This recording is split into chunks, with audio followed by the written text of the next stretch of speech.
Bismillahirrahmanirrahim. Assalamualaikum warahmatullahi wabarakatuh.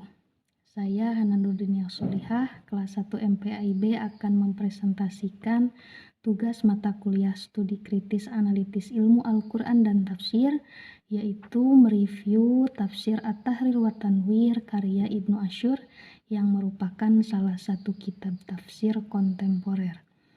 Berikut akan saya bacakan hasil review saya.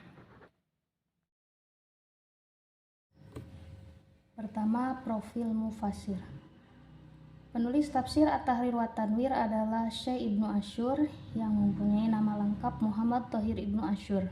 Asyur adalah isim kunyah dari keluarga besar keturunan Al-Idrisi Al-Husyainiyah yang merupakan nenek moyang dari tokoh masyarakat di Maroko. Beliau lahir pada tahun 1296 Hijriah atau 1879 Masehi di kota Moussa yang berada di sebelah utara Tunisia. Syekh Ibnu Asyur berasal dari keluarga yang memiliki jabatan di pemerintahan Tunis dan juga menjunjung tinggi keilmuan. Sejak usia 6 tahun, Syekh Ibnu Asyur sudah mulai belajar Al-Quran dan belajar menghafal matan jurumiyah, juga mempelajari bahasa Prancis. Syekh Ibnu Asyur pada masa kecilnya diasuh oleh kakek dari ibu yang pada saat itu menjabat sebagai Perdana Menteri. Kedua orang tuanya mendambakan beliau untuk menjadi tokoh seperti kakeknya yang menjadi sosok berilmu, memiliki kekuasaan dan kedudukan sebagai Perdana Menteri. Saat menginjak usia 14 tahun, Syekh Ibnu Asyur tercatat belajar di Universitas Az-Zaitunah pada tahun 1310 Hijriah atau bertepatan pada tahun 1893 Masehi. Kemudian setelah selesai mengenyam pendidikan di Universitas Az-Zaitunah, keinginan dari keluarganya tercapai dengan diberinya amanah untuk mengabdi dan mendapatkan kedudukan di bidang agama.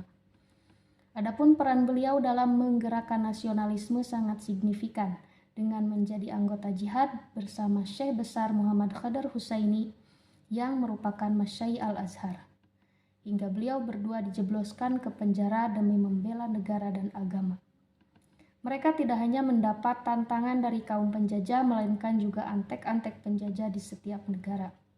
Berkat pertolongan Allah, keduanya bisa menghadapi tantangan dan rintangan tersebut, hingga akhirnya Syekh Ibnu Asyur menjadi imam besar di Tunisia. Syekh Ibnu Asyur selama menjadi Syekh besar juga pernah menjabat sebagai mufti dan hakim, tetapi jabatan beliau dicopot. Akhirnya setelah dicopot dari jabatannya, beliau mulai menyibukkan diri di rumah dengan kegiatan membaca dan menulis. Menulis merupakan cita-citanya sudah lama. Seperti dalam pengakuannya, sejak lama saya mempunyai keinginan untuk menulis tafsir. Salah satu cita-cita saya yang paling penting dari dulu adalah menulis tafsir Al-Quran yang komprehensif untuk kemaslahatan dunia dan agama. Namun, beliau selama ini disibukkan dengan membela negaranya. Kemudian yang kedua, kekhasan buku tafsir. Kekhasan dari tafsir At-Tahrir wa Tanwir diantaranya sebagai berikut.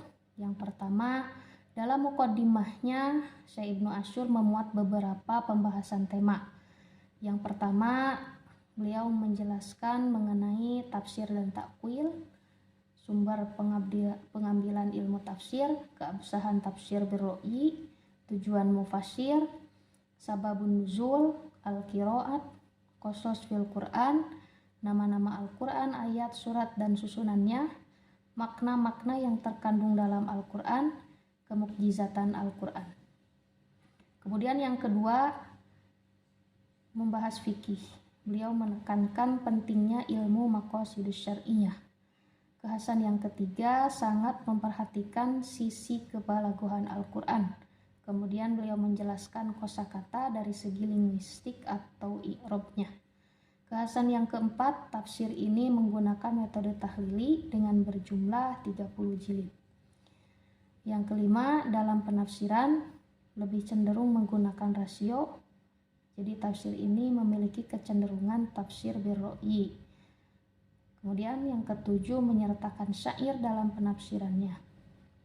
Yang ke-8, tafsir ini menjadi rujukan para ahli tafsir dan beliau banyak merujuk tafsir Al-Kasyaf karya Syekh Jamahsari dan tafsir-tafsir yang lainnya. Kemudian yang ketiga, Sekilas tentang tafsir At-Tahrir wa Tanwir. Setelah mencermati muqaddimah tafsir, membuktikan bahwa Syekh Ibnu Asyur mempunyai cara tersendiri dalam menafsirkan. Sejak awal penulisan tafsirnya, Syekh Ibnu Asyur dalam sisi pembaharuannya, beliau memunculkan hal-hal yang baru yang belum pernah ada dalam tafsir sebelumnya, dengan tujuan sebagai penengah. Tafsir At-Tahrir wa Tanwir tergolong tafsir birro'i karena Syekh Ibnu Asyur lebih cenderung menggunakan rasio atau ijtihadnya dalam menafsirkan Al-Quran. Dalam muqaddimahnya, beliau mengajak pembaca untuk berdialog untuk meyakinkan pembaca bahwa berijtihad untuk menafsirkan ayat dibolehkan, karena menurutnya banyak pemahaman Al-Quran yang sanadnya tidak sampai ke Rasulullah SAW. Menurut Ibnu Asyur, jika penafsiran menggunakan ijtihad dilarang, maka penafsiran akan menjadi sangat ringkas, hanya dalam beberapa lembar saja. Menurut Syekh Ibnu Asyur, ro'yu yang dilarang adalah jika berasal dari perkataan yang terbersit tanpa memperhatikan dalil-dalil, baik dari sisi bahasa, maqasidus syar'iyah, tanpa memperhatikan sababun nuzul, nasi mansuh, dan lain-lain. Kemudian beliau menjelaskan lagi yang dimaksud dengan ro'yu yang dilarang adalah yang tidak melalui tadabur atau perenungan mendalam terhadap Al-Quran, memiliki kecenderungan fanatis terhadap madhab, tentunya yang penuh tendensi, dan lain sebagainya. Yang terakhir berkaitan dengan karangan-karangan mufasir. Ada banyak sekali karya-karya yang dihasilkan oleh Ibnu Asyur. Yang paling utama adalah karya tafsirnya, yaitu At-Tahrir wa Tanwir. Kemudian ada lagi karya yang lainnya adalah kitab Maqasidus Syar'iyah. Yang ketiga Usulun Nizam, yang keempat At-Tahdid wa Tashih, yang kelima Wajiz al-Balaghah, yang keenam Usulul Insya wal Khitobah, yang ketujuh Syarah Muqaddimah al-Adabiyah li Syarhil Imam al-Marzuki Ali Diwan al-Hamasyah li Abi Tamam. Kemudian yang kedelapan Naqdul Ilmi li Kitabil Islam wa Usulul Hikam, yang kesembilan Usulun Nizam al-Ijtimai fil Islam, yang ke-10 Alaisa as-Subuhu biqarib, yang ke-11 Kisbah al-Maulid, dan lain sebagainya.